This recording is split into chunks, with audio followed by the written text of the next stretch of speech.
پلوامہ واقعے کے بعد ہندوستان نے جس طرح پاکستان کے اوپر بیجا الزامات لگائے اور اس کے بعد جو ہے وہ ایئر اسٹرائک کے نام سے انہوں نے ہمارے فضائی حدود کی خلاف ورزی کی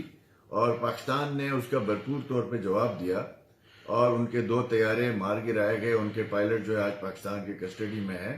ایسے میں ہمارے وزیر اعظم پاکستان نے ہندوستان کو ایک دفعہ پھر مذاکرات کے ذریعے اس مسئلے کو اور باہمی معاملات کو حل کرنے کی جو ہے وہ ریکویسٹ کی ہے اور دعوت دی ہے. ہم بھی یہی کہیں گے کہ ہندوستان اس موقع سے فائدہ اٹھائے اور تمام معاملات کو مذاکرات کے ذریعے انکلوڈنگ مسئلہ کشمیر کو حل کرنے کی کوشش کرے تاکہ خطے میں پائیدار امن آ سکے اور ترقی ہو سکے اور خطے کے لوگ آگے بڑھ سکیں. خدا نخواستہ پھر بھی ہندوستان نے اگر پاکستان میں جنگ مسلط کی تو پاکستان کا ہر بچہ انکلوڈنگ گلگت بلتستان کا ہر بچہ، ہر جوان، ہر بوڑھا، ہر بزرگ اور ہر نوجوان جو ہے وہ پاکستان کے ساتھ ہے اور اپنے مسلح افواج کے ساتھ ہے اور انشاءاللہ تعالی اگر ایسی جنگ مسلط کی گئی تو ہم اس کا بھرپور جواب دیں گے.